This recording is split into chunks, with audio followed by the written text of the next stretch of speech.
वाहेगुरु जी का खालसा वाहेगुरु जी की फतेह। आज की साखी में हम बात करने वाले हैं कि कैसे श्री गुरु नानक देव जी ने भाई मर्दाना को मक्का में शिवलिंग के दर्शन करवाए। गुरु जी और भाई मर्दाना मक्का पहुँचे। वहाँ वो एक जगह बैठ गए। गुरु जी ने मर्दाना को कहा, हे मर्दाने, रबाब छेड़ो, बाणी आई है। गुरु जी का शब्द सुनकर आसपास के लोग गुरु जी के पास आकर खड़े हो गए, शब्द को सुनने लगे। फिर गुरु जी ने भाई मर्दाना से कहा, मर्दाने, तुम जिस चीज़ के लिए यहाँ आए थे, जाओ जाकर अंदर दर्शन कर लो। भाई मर्दाना अंदर जाने लगा तो बाहर खड़े पहरेदारों ने कहा कि आप अंदर नहीं जा सकते। मर्दाना ने कहा, मैं तो मुसलमान हूँ, मैं आगे क्यों नहीं जा सकता, मैं आगे जाऊँगा। सिपाहियों ने कहा कि आगे जाने की मनाही है, अगर तुम फिर भी जाना चाहते हो तो हम तुम्हारी आँखों पर पट्टी बांध देंगे। मर्दाना गुरुजी के पास आ गया और बोला कि वो तो मुझे अंदर जाने से मना कर रहे हैं और बोलते हैं अगर जाना है अंदर तो तुम्हारी आँखों पर पट्टी बांधी जाएगी। अब मैं आपके साथ आया हूँ, आप ही कुछ कीजिए। अगर मैं आँखों पर पट्टी ही बांध दूँगा तो मैं देखूँगा क्या? गुरुजी ने कहा, तुम अंदर ज़रूर जाओगे, और मर्दाना को एक माला दी। बोला, सतनाम का जाप करते हुए अंदर चले जाओ, कोई सिपाही कोई पहरेदार तुम्हें रोकेगा नहीं, तुम किसी को दिखाई भी नहीं दोगे। मर्दाना ने ऐसा ही किया। वो सतनाम का जाप करते करते काबा के अंदर पहुंच गया। उसने जब वहां जाकर देखा तो वहां एक बड़ा सा पत्थर था, पत्थर की मूर्ति थी। उसने वो देखी और बाहर आ गया। गुरुजी के पास आकर कुछ नहीं बोला। गुरुजी ने पूछा, हे मर्दाने, तुम अंदर गए थे, क्या देखकर आए हो? मर्दाना ने कहा, अंदर तो बस एक पत्थर की मूर्ति है और कुछ भी नहीं है। तो फिर यहाँ के लोग अंदर जाने से मनाही क्यों कर रहे हैं? आँखों पर पट्टी बांधकर क्यों अंदर जाने देते हैं? मैं ये जानना चाहता हूँ कि आखिर इसके पीछे क्या कारण है, आखिर ये मंदिर कब और कैसे बना? तो गुरुजी ने बताया कि पार्वती के पति शिवजी का लिंग बहुत समय से इस उजाड़ स्थान पर था। पहले तो यहाँ पर कोई मंदिर भी नहीं था, ये एक वीरान उजाड़ जगह थी। तो यहाँ का जो राजा था वो बहुत ही जालिम था। उसने जब देखा कि भगवान शिव का लिंग इतने समय से यहाँ पड़ा है, तो उसने अपने नौकरों से कहा कि जाओ इसे उठाओ और कहीं और रख दो। तो जब उसके नौकर उसका कहा मानकर आज्ञा का पालन करने लगे तो चारों तरफ आग ही आग फैल गई, दुकानें घर जलने लगे। तब उस राजा ने समझा कि ये तो भगवान शिव का क्रोध है, वो मुझ पर क्रोधित हो गए हैं। तो रात को उस राजा के सपने में भगवान शिव जी आए। शिव जी ने बताया कि उस जगह पर मंदिर का निर्माण करवाओ और जो भी व्यक्ति उस मंदिर के अंदर आंखें बंद कर कर जाएगा उसकी सारी मनोकामनाएं पूर्ण होंगी। जो आंखें खुली रखकर मंदिर के अंदर प्रवेश करेगा तो वो इंसान अंधा हो जाएगा।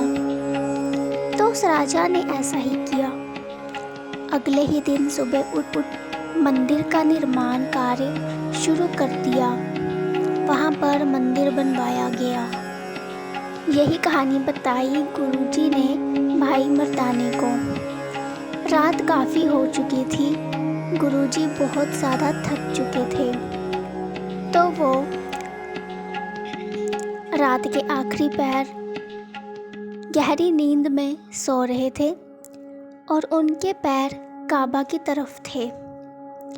तो उस समय जो सफाई कर्मचारी आया तो उसने देखा कि गुरुजी के पैर काबा की तरफ हैं। उस सफाई कर्मचारी का नाम मुल्ला था।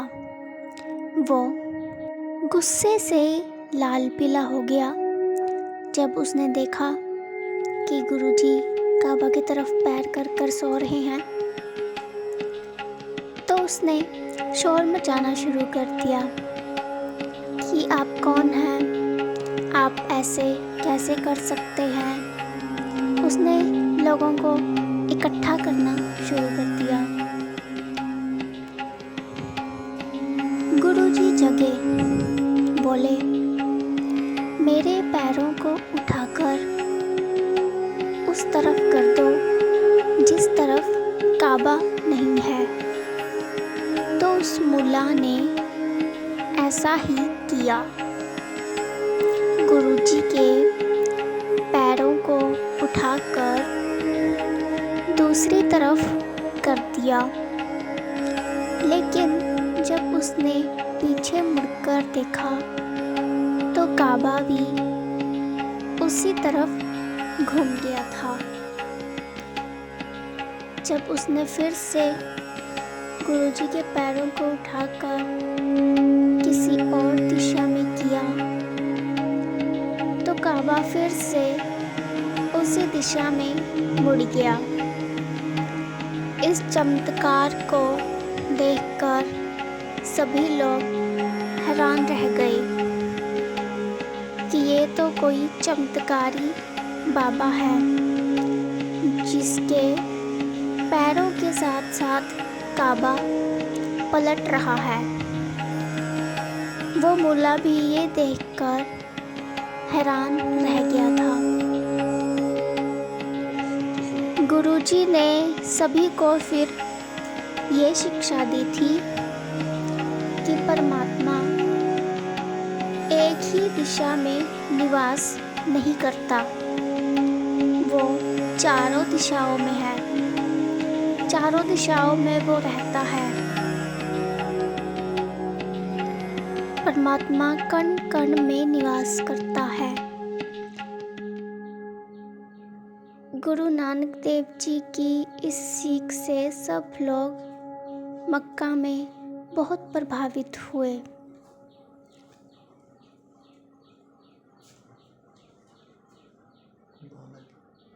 गुरु नानक देव जी के अनुसार जो भी सच्चा सिख होता है वो हर दिशा में, हर वस्तु में परमात्मा को पाता है।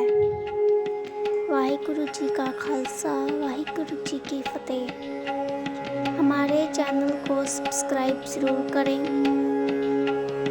बेल आइकन के बटन को क्लिक करें ताकि जो भी हम रोज़ नई वीडियो डालें उसका नोटिफिकेशन सबसे पहले आप तक पहुंच जाए।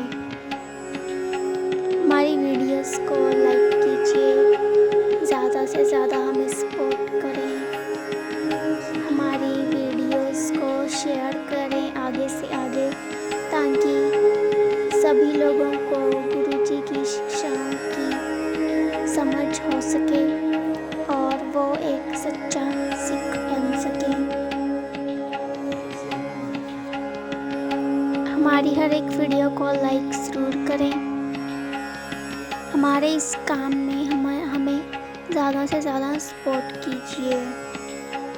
हम इन कहानियों के द्वारा सभी लोगों को गुरु नानक देव जी की उनके जीवन के बारे में, हर एक साखी के बारे में बताना चाह रहे हैं। सभी लोग इनको ज़रूर सुनिए और गुरु नानक देव जी की शिक्षाओं को अपने जीवन में लाइए। उनकी तरह एक अच्छा इंसान, अच्छा सिख बनो। इसी मकसद से हम अपनी वीडियोस को डाल रहे हैं। वाहिगुरू जी का खालसा, वाहिगुरू जी की